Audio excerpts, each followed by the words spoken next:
구독과 좋아요, 알림 설정을 부탁드립니다.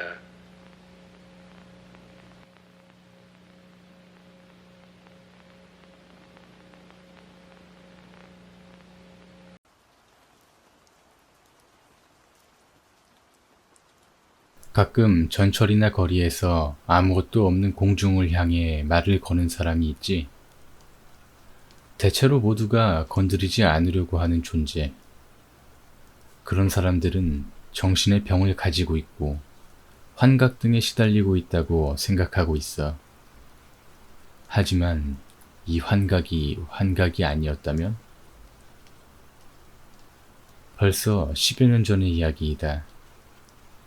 당시 나는 대학에 입학한 지 얼마 되지 않아 매일 소개팅 따위를 하며 술을 마시고 있었다. 그럴 때 같은 서클에서 만난 것이 A였다. A는 꽤 미남이고 말을 잘하지만 쓸데없이 겸허한 놈이라 금방 친해졌다. 집이 대학교 근처인데다가 혼자 살기도 해서 거의 매일 찾아가서 술을 마셨었다. 주위에선 우리를 알나카 콤비라고 불렀다. 잘생기고 눈에 띄는 A와 콤비로 불리는 게 나는 기분이 나쁘지는 않았다. 사실 나와 A는 동아리 내에서도 둘째가라면 서러울 정도로 술이 강하기 때문에 마시는 양도 다른 사람들과 비교하면 꽤 많았다고 생각한다. A는 잘생기고 눈에 띄는 존재였기 때문에 항상 모두의 중심에 있었기에 가장 사이가 좋았던 나도 필연적으로 중심에 있는 경우가 많았다. 그런 즐거운 대학 생활을 보내고 있던 어느 날, 막 2년이 되었을 때였다. 당시 A에게는 여자친구인 C가 있었는데 새벽 2시쯤 갑자기 C에게서 전화가 걸려왔다. 나야, A군의 상태가 이상해. 빨리 집으로 와줘. 마침 술자리에 있어서 귀찮았지만 C의 목소리가 너무 서글퍼서 C에게 무슨 일인지 사정을 물어도 오라는 소리밖에 하지 않았다. 나는 서둘러 술자리를 빠져나와 A의 집으로 향했다. 집에 도착하니 어처구니 없는 광경이 펼쳐져 있었다. 책상 위에서 A가 꼭 스모 선수 같은 자세로 춤을 추고 있었다. 책상 위에는 청주와 소금 같은 것이 작은 접시에 담겨 있었다. 솔직히 이것뿐이었다면 평소에 쾌활했던 A가 술에 많이 취했다고 생각했겠지만 A는 눈물을 뚝뚝 흘리면서 국한조, 국한조. 라며 큰 소리로 외치고 있었다. 방에는 소변 냄새가 퍼져 있었다. 책상이 소변으로 흠뻑 젖어 있었기에 A의 것이 틀림없었다. A에게 말을 걸어도 전혀 반응하지 않고 더욱더 큰 소리로 외치며 계속 춤을 추고 있었다.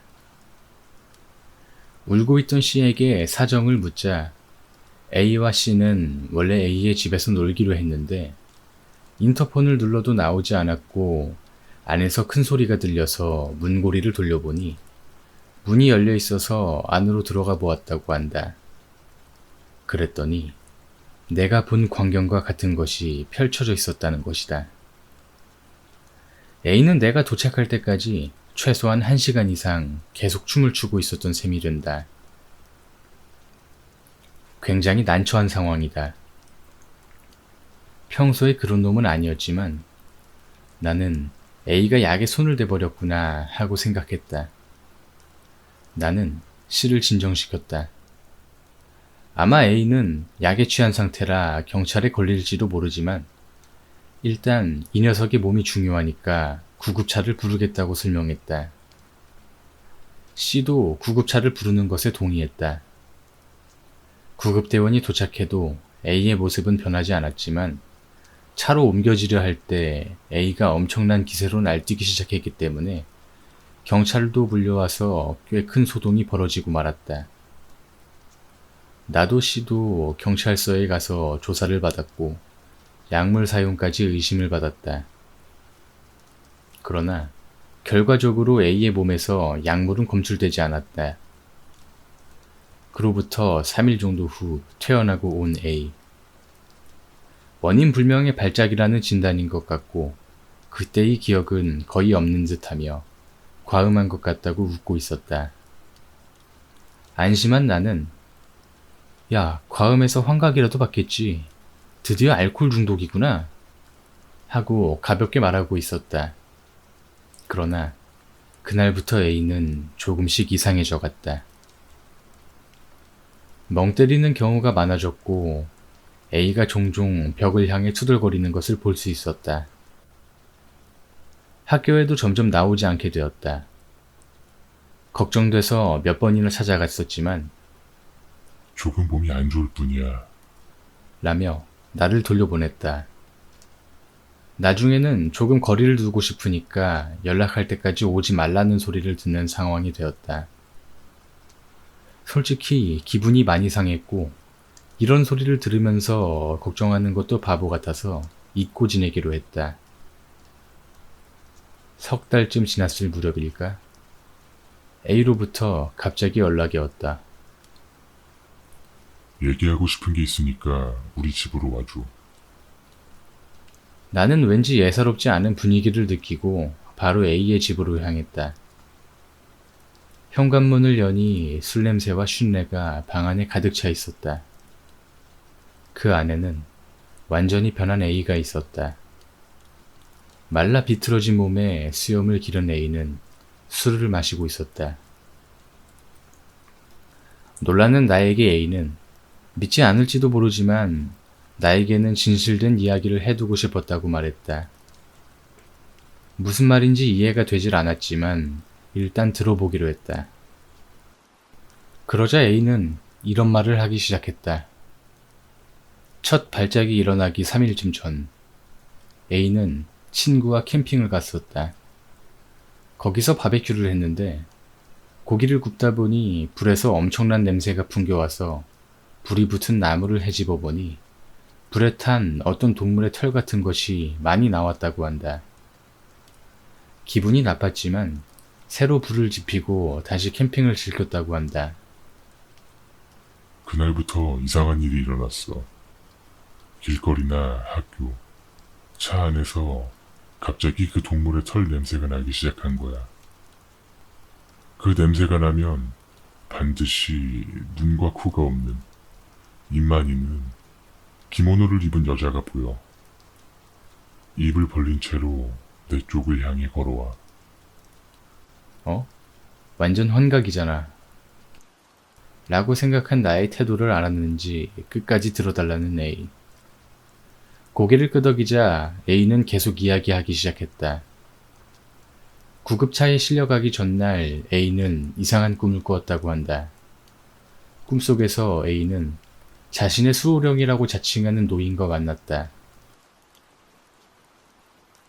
지금 네가 보고 있는 김원우의 여자는 먼 옛날 너의 조상이 죽인 여자고 죽은 뒤에도 원한으로 너의 조상을 괴롭혀왔어. 참다 못한 조상은 자신의 혈족이 앞으로 일절 그 땅에 접근하지 않는다는 조건으로 인과관계를 끄는 것이야. A가 캠프에서 우연히 그 땅에 발을 들여놓았기 때문에 그 인과가 또 생겨버렸다고 한다. 이대로라면 괴롭힘을 당하면서 죽임을 당한다고. 그게 싫으면 지정한 시간에 말해준 것을 준비해서 하라는 대로 하라고. 그 설명을 다 듣는 동시에 A는 잠에서 깼다고 한다. A는 실제로 여자를 봤기에 지푸라기라도 잡는 심정으로 수호령이 시키는 대로 했다. 나는 책상에 앉았을 때부터 기억이 없어. 너나 C가 왔거나 구급차로 실려간 것을 전혀 기억하지 못해. 게다가 이걸로 끝이 아니라 그날 이후로 무려 그 여자가 직접 말을 걸어오게 됐어.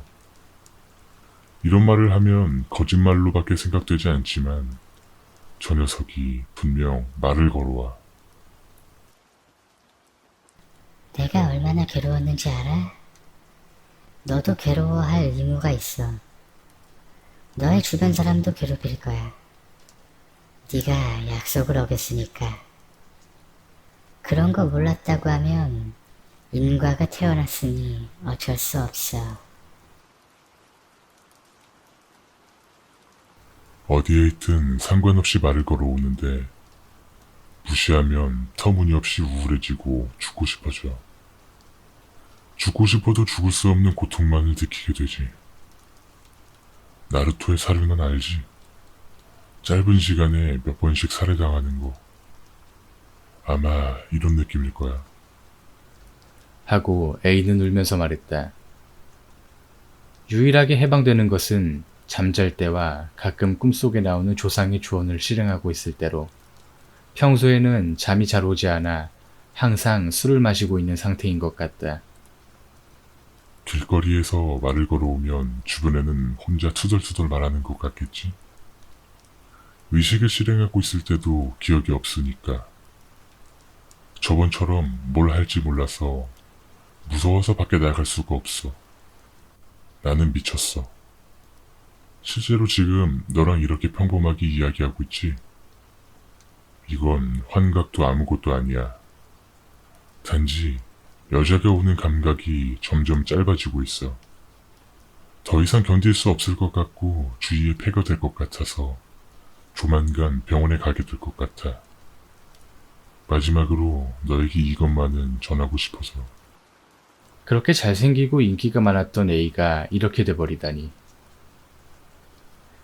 아니나 다를까 며칠 후 A는 정신병원에 입원했다. 심한 알코올 의존에서 비롯된 조현병이라는 진단이었다. 인기가 많았던 A의 이야기는 대학 내에서도 한동안 떠들썩해져서 나도 술자리 따위는 삼가게 되었다. 이때는 단순히 알코올 중독인 줄로만 알았다. 병문안을 자주 가던 나는 날이 갈수록 나빠지는 A의 모습을 지켜봤기 때문에 상당히 공포스러웠다. 한 달이 지나자 A는 제대로 말도 할 수 없게 되어 있었다.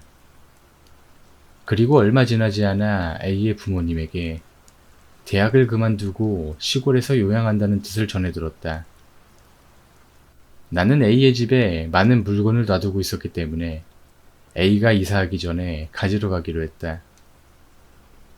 내가 도착하자 A의 부모님도 짐을 정리하고 있었다. A의 책상 위에는 나와 대학 친구들과의 사진이 많이 붙어 있어서 조금 눈물이 났다. 그때 한 장의 사진에 시선이 꽂혔다. 그것은 아마도 그 캠핑 때 찍은 사진이었을 것이다. 6명이 불을 둘러싸고 있는 그 사진에는 눈과 코가 없는 기모노 여자가 희미하게 비춰져 있었다. 그 여자의 특징은 A가 말했던 것과 딱 맞아떨어졌다. 나는 온몸이 서늘해지는 듯한 느낌에 사로잡히면서도 그 사진을 주머니에 넣고 있었다. 뭔가 그래야만 할 것 같았다. 그 후로 특별히 퇴마를 하거나 불에 태우지 않았고 다른 사람들에게 이 이야기를 하거나 의논할 일도 없었다. 왠지 모르게 무슨 짓을 해도 소용이 없겠구나 하는 확신이 들었다. 왜 그렇게 생각했는지는 지금 생각하면 수수께끼지만 그 뒤로 거리에서 허공을 향해 말을 거는 사람들을 보는 시선이 바뀌었다. 그들 중 일부는 정말로 무언가와 싸우고 있을지도 모르기 때문이다. 마지막으로 왜 10년이나 지나서 이 이야기를 쓰려고 했는지 얘기하고 끝내려고 한다. 그 계기는 업무 관계로 알게 된 그 세계에서 유명하다는 영매사였다. 영매사라고 해도 평범한 아줌마로 평소에는 보험 세일즈를 하면서 자원봉사자도 겸하고 있는 걸로 알고 있다. 10여 년 전 이야기를 왜 이 사람에게 하려고 했는지 스스로도 신기했지만 왠지 그런 생각이 들었다. 사진을 가지고 그녀에게 모든 것을 설명하자 그는 악령에게 매료되어 버려서 고통받고 있어요. 수호령도 아마 거짓말일 거예요. 악령은 그 모습을 재미있게 보며 놀리고 있어요. 잘못한 것이 없다 하더라도 우연한 계기나 파장이 마주치면 이렇게 될 수 있습니다. 그것이 끈질기게 나쁜 것이라면 어쩔 수 없죠. 그 길로 들어서 수행함으로써 열리는 길도 있지만 그만큼 힘들고 험난한 길입니다. 그런 불운한 사람이 세상에는 많이 있어요. 그 사람은 잊어버려요. 라고 했다. 그녀의 눈의 날카로움에 아무 말도 할 수 없게 되었지만 아마 그런 것이겠지. 세상에는 그런 부조리나 억울한 것들이 많이 있을 거야. 못 믿겠지만 실제로 내가 겪은 일이야.